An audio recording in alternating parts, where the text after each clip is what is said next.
내 가족을 특별히 돌볼지어다.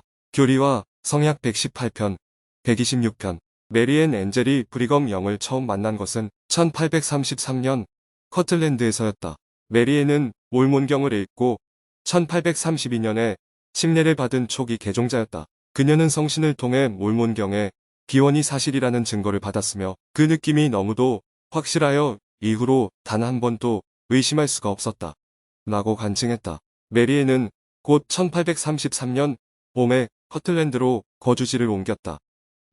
그때 브리검 영은 1년 전에 결핵으로 첫 번째 아내인 미리엄 워크스를 잃은 상태였다. 그래서 브리검이 절친한 버신 히버시 킴볼과 함께 이 새로운 종교를 전파하러 떠나 있는 동안에는 킴볼의 아내인 빌레이트 킴볼이 어머니 없이 남겨진 브리검 영의 두 딸을 돌보아 주었다. 1833년 당시 브리검은 커틀랜드에 머물고 있었다. 몇 달이 지나지 않아 브리검은 메리앤과 알게 된다. 메리앤은 설교를 전하는 브리검의 모습에 이끌렸고 브리검 또한 간증을 전하는 메리앤의 모습에서 깊은 인상을 받았다. 두 사람은 1834년 초에 결혼했다. 브리검은 후에 메리앤에 대한 다음과 같은 기록을 남겼다. 그녀는 아이들을 돌보고 살림을 꾸려나갔으며 가족과 왕국의 유익을 위해 충실히 일했다. 가서 내 가족을 떠나라. 회복된 복음을 통해 크나큰 변화를 경험한 브리검은 이 복음을 전파하고픈 억제할 수 없는 열망을 느꼈다. 그는 나중에 이렇게 회상했다. 나는 노래와 같은 음성으로 온 나라의 복음을 전하고 싶었으며 그 열망은 마치 억눌린 불길처럼 내 뼛속에서 불타올랐다. 가난, 질병, 혹독한 날씨에 휩싸이기 일수인 힘든 여정에도 브리검은 기꺼이 앞으로 전진해 나갔다. 그는 나중에 이렇게 말했다. 복음을 전파하라는 부름을 받은 첫날부터 지금까지 주님께서 가서 내 가족을 떠나라라고 말씀하셨을 때 나는 조금의 망설임도 느끼지 않았다. 메리앤 역시 마찬가지였다. 남편이 선교 사업과 교회 봉사로 결혼 후 5년간 절반 정도를 집에서 떠나 있었던 때에도 그녀의 마음은 변치 않았다. 결혼 후 얼마 되지 않았을 때 브리검 영은 시온 진영에 합류하여 넉 달간 집을 떠나 있었고 그는 둘 사이에 생긴 처사이가 태어날 무렵인 10월쯤 돌아왔다. 1835년 초에 그는 새로 부름받은 사도로서 5개월간 선교 사업을 다녀왔다. 1836년에는 연초에 몇 달간 집에 머물긴 했으나 이때조차도 커틀랜드에 있는 주님의 집에 페인트를 칠하고 창문 설치를 감독하느라 눈코 뜰 새 없이 바쁘게 지냈다. 그는 성전 헌납 직후인 4월부터 9월까지 또 한 차례 선교 사업을 하고자 멀리 떠났다. 1837년에는 봄과 여름에 한 번씩 두 차례에 걸쳐 선교 사업을 다녀왔다.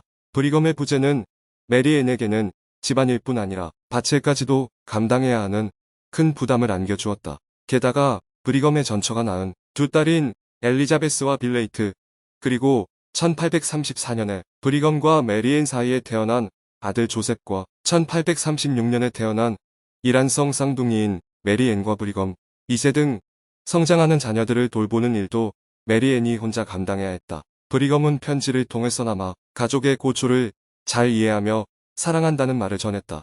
그는 1837년 3월에 매사추세츠에서 보낸 편지에 이렇게 적었다. 기도할 때 메리 당신을 항상 생각한다오. 식구들 모습이 눈에서 나고 임무가 끝나는 대로 어서 함께하고 싶구려. 7월에 그는 가을에 돌아가게 되면 집을 사면서 빌렸던 빚을 갚고 집을 수리해서 다음에 가족을 두고 떠나게 되더라도 마음이 좀 편할 수 있었으면 좋겠다는 바람을 내비쳤다. 그는 메리앤에게 건축에 필요한 자재를 살 기회가 있으면 목재나 돌을 구해 달라고 부탁했다. 하지만 그해 가을에 돌아온 브리검은 분열과 분쟁으로 혼란에 휩싸인 커틀랜드를 목격하게 된다. 조셉 스미스에게 충성했다는 이유로 교회의 반대자들에게 표적이 된 브리검은 12월에 목숨을 부지하기 위해 어쩔 수 없이 가족을 남겨둔 채 다시 떠나야만 했다.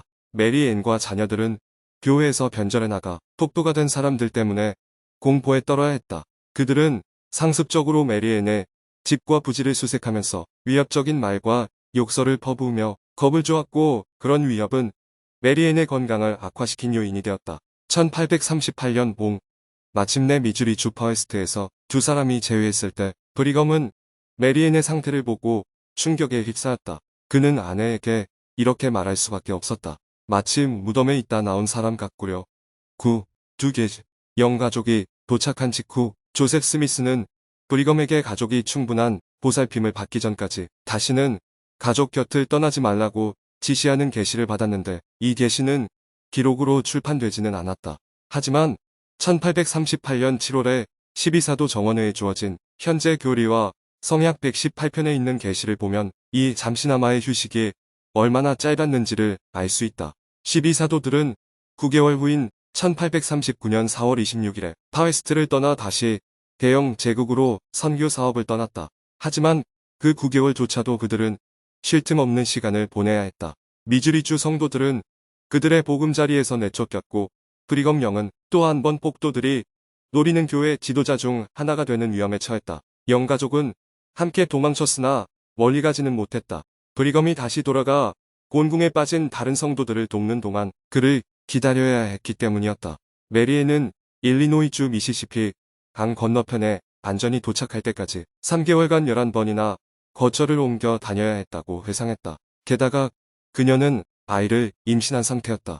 타국에서의 선교 사업, 성도들이 일리노이주 커머스 곧 나부로 제명령된 지역에 모이기 시작하던 시기에 영 가족은 미시시피 강 건너편 아이오와 주 몬트로즈에 거주지를 마련했다. 그곳에서 많은 성도들은 버려진 군 막사를 피난처로 삼았다.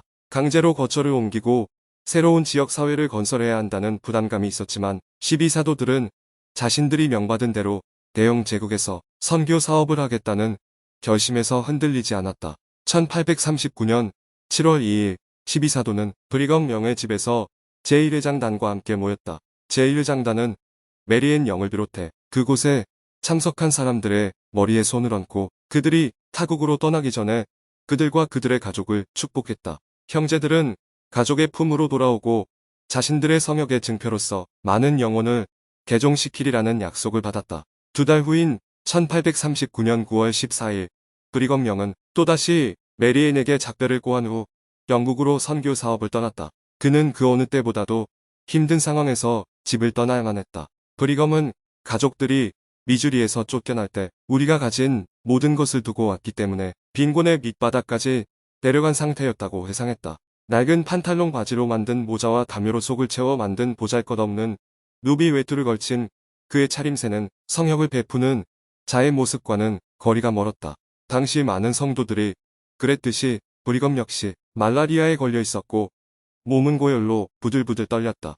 브리검은 심각했던 자신의 몸 상태를 이렇게 회상했다. 부축 없이는 100m도 걸을 수가 없었다. 나는 도움을 받아 간신히 미시시피 강 기슭으로 가서 강을 건넜다. 하지만 그는 잉글랜드로 가든지 가다가 죽든지 둘 중 하나를 선택할 각오가 서 있었다. 병에 시달린 것은 브리검만이 아니었다. 메리에는 열흘 전에 출산한 상태였고 이제 7남매를 두게 된 브리검 영 가족은 모두가 아파 서로를 돌볼 수 없는 상태였다.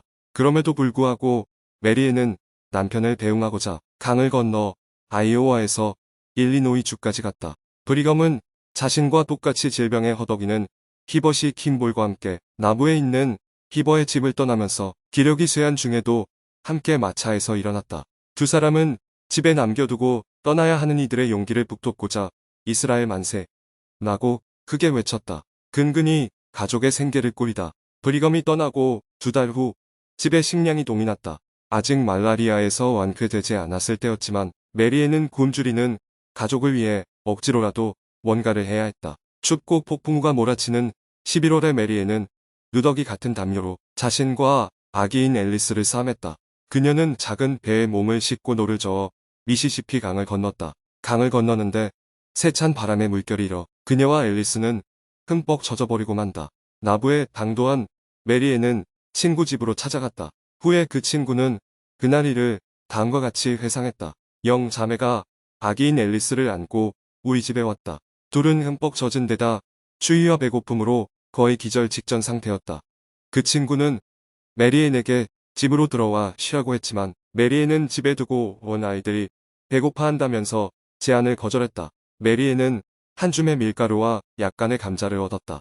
그리고는 강둑으로 가서 노를 저어 집으로 돌아갔다. 메리앤은 목숨을 간신히 부지할 만큼의 필수품을 얻고자 수차례 강을 건넜고 때로는 보통의 여성들에게는 공포스러울 폭풍우 속에서도 도강을 감행했다. 그 무렵에 메리앤은 거처로 삼던 오래된 군 막사에서 강제로 쫓겨났다. 그녀는 몬트로지의 마구간에 가족과 머물면서 겨울 동안 삭바느질과 삭발레로 근근히 생계를 이어갔다. 이듬해 봄, 메리에는 나부의 땅 한 떼기를 얻어 농작물을 심었다. 그녀는 여름 동안 미시시피 강을 건너와서 밭을 가꾸었고 일을 다 끝내고 밤이 되면 다시 돌아갔다. 그리고 그녀는 그 땅의 밭을 일굴 뿐만 아니라 한쪽에 통나무 집도 짓기 시작했다. 브리검이 선교 사업을 떠나고 1년이 지난 후인 1840년 9월, 메리에는 가족과 함께 나부에 지은 그들의 새 집으로 이사를 했다. 빌레이트 킴볼은 그 집이 안식처라고 부르기는 어려운 곳이었으나 적어도 강을 계속 건너 다녀야 하는 수고는 덜게 되었다고 말했다. 그녀의 조카는 골조만 덩그러니 있던 그 집에서는 담요로 문과 창문을 막아 비바람을 피했다고 후에 회상했다. 충분히 그럴 수도 있었을 테지만 메리에는 브리검에게 자신의 어려움에 대해 불평하지 않았다. 다른 사람들에게서 아내의 고난을 전해 들은 브리검은 1840년 11월에 이런 편지를 보냈다. 주님께서 바라시는 일을 하는 나와 우리의 아이들을 위해 이렇게 모든 일을 하고 있네하며 기꺼이 빈곤을 받아들이는 당신을 생각하면 얼마나 마음이 쓰라린지 모른다오. 1841년 4월, 메리에는 남편을 영국에서 보러를 기다리면서 브리검에게 당신을 맞이할 더 좋은 집이 있으면 좋겠지만 폭풍우를 피할 안락한 거처가 있다는 것만 해도 감사하다는 말을 전했다. 그녀는 일감을 구하기가 너무 어려웠으며 원했던 일을 할 수 없었다. 는 말로 상황을 설명하면서도 최선을 다해 내가 받았던 모든 축복에 하나님 아버지께 감사를 드렸고 주님이 계속해서 자비를 보여주시기를 기도했다고 말했다. 브리검은 22개월간 집을 떠났다가 1841년 7월 1일에야 나부로 돌아왔다. 그는 메리 앤과 자녀들이 얼마나 가난하게 살아왔는지를 알게 되었다. 그는 곧바로 가족의 어려운 처지를 개선하기 위해 일하기 시작했다. 브리검은 조셉 형제의 요청이나 교회에서 봉사 요청이 없을 때는 물을 빼고 울타리를 세우며 토지를 경작하고 임시 외양간을 만들고 구멍을 메우고 집을 손질하면서 시간을 보냈다. 그와 동시에 그는 지금까지도 나부에 굳건하게 건재해 있는 건물인 붉은 벽돌집을 수리하기 시작했다. 하지만 1843년 5월에야 비로소 그의 가족은 이 새로운 집으로 이사할 수 있었다. 내 헌물이 받아들일 만함이니라.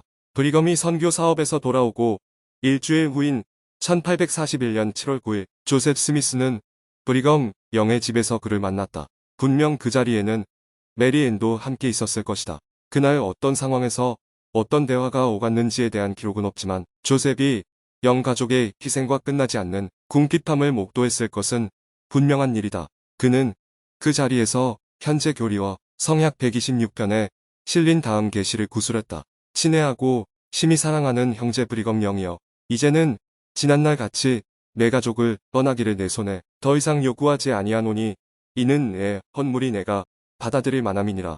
그는 그때로부터 영원히 그의 가족을 특별히 돌보라는 명을 받았다. 비록 브리검을 대상으로 주어진 계시였으나 이는 분명 메리엔의 희생과 충실한 지지에 대한 확인이었다고 말할 수 있을 것이다. 영국에서 돌아온 지 6개월이 지난 후 브리검은 집에 머물게 되어 자신과 아내가 느꼈던 반가운 안도감을 회상하며 일지에 이렇게 기록했다. 오늘 저녁 몇 년 만에 처음으로 난로가에 아내와 함께 있다. 우리는 이 안도감을 만끽했고 주님을 찬양하고 싶었다. 계시를 받은 이후 봉사를 행하는 장소는 바뀌었지만 브리검 영이 봉사에 바치는 시간에는 큰 변화가 없었다. 이후 몇 년간 3번의 짧은 선교 사업을 떠난 것을 제외하고는 브리검이 집을 비운 일은 없었지만 그는 여전히 주님을 섬기는데 자신의 시간을 바쳤다. 메리에는 복수 결혼의 원리를 받아들이고 남편의 새 아내들을 가족으로 받아들이는 등 계속해서 남편을 지지하고 신앙을 위해 희생했다. 그리고 더 많은 시련이 찾아왔다. 성도들이 강제로 나부에서 탈출해야 했던 시절에 메리에는 궁핍한 사람들에게 충고와 도움을 아끼지 않았던 자애롭고 친절했던 여성으로 전해진다. 메리에는 평생 가족, 친구, 동료 성도들에게 봉사했으며 하나님의 왕국을 세우는데 이바지했다.